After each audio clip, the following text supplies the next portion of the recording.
Assalamualaikum warahmatullahi wabarakatuh. Alhamdulillah wa syukurillah ala nikmatillah. Saya Syamsul Rijal Hamid kembali dalam channel Cahaya Salam Mutiara Hikmah Islami. Kali ini saya akan membahas tentang mazhab siapakah yang paling benar. Saudara pendengar, sebagai muslim kita bebas memilih mazhab fikih yang kita suka. Saudara boleh mengamalkan mazhab tertentu yang saudara yakini kebenarannya. Begitu pula saya.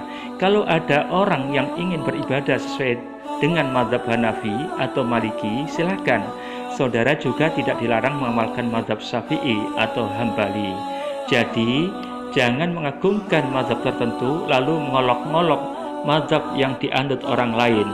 Karena jangan sampai kita terkotak-kotak oleh mazhab. Para imam mazhab sendiri sekalipun memiliki banyak pengikut, namun tidak seorang pun dari mereka yang merasa pendapatnya paling benar. Mereka pun tidak pernah mengharuskan orang lain mengikuti pendapatnya. Imam Abu Hanifah misalnya berkata, "Ini adalah pendapatku dan ini sebaik-baik pendapatku. Barang siapa mendatangkan pendapat yang lebih baik, niscaya kami terima." Imam Malik menjelaskan, "Sungguh, aku hanyalah manusia biasa yang mungkin benar dan mungkin salah.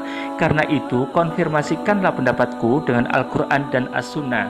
Imam Syafi'i menegaskan, "Jika ada hadis sahih yang bertentangan dengan pendapatku, buanglah pendapatku ke pagar.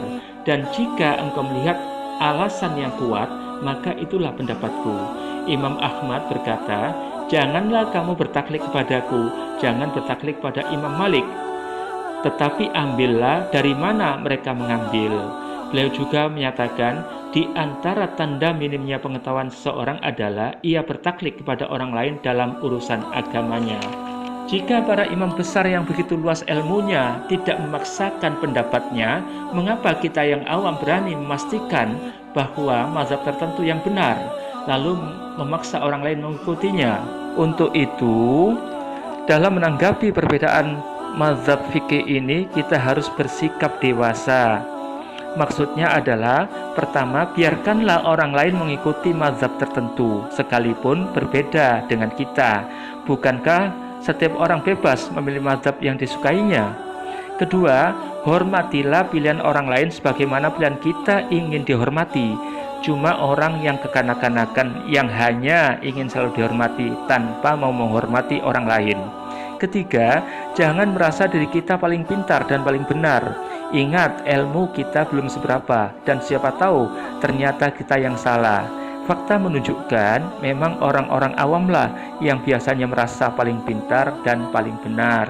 Keempat, kalau kita memvonis orang lain taklid buta karena tidak mau mengikuti kemauan kita, sadarilah kita pun sesungguhnya taklid buta, sebab tidak mau mengikuti kemauan orang lain.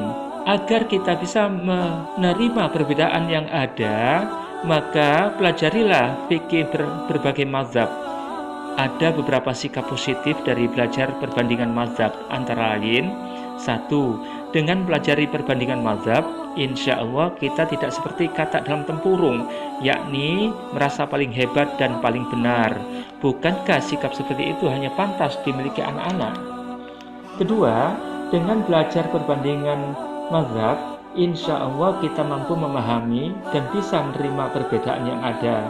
Kemampuan memahami dan menerima perbedaan adalah merupakan hidayah yang sangat besar dari Allah Subhanahu wa Ta'ala, sebab keduanya menjadikan seseorang merasa tenang dan nyaman bersama siapapun dan berada dimanapun. Cara lain agar kita bisa menerima perbedaan mazhab adalah tuntutlah ilmu kepada banyak guru, atau bacalah sebanyak mungkin buku agama. Kalau kita mau membaca biografi para ulama besar, mereka berguru kepada belasan atau bahkan puluhan ulama terkemuka. Karena itu, mereka sangat bijak dan moderat dalam menanggapi perbedaan mazhab.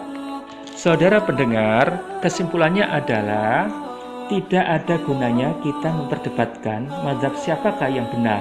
Sebab kualitas keimanan kita tidak ditentukan oleh mazhab yang kita anut, melainkan tergantung dari pemahaman dan pengamalan agamanya dalam kehidupan sehari-hari. Jadi sebagai muslim, kita tidak hanya dituntut saleh secara ritual, tetapi juga harus saleh secara sosial.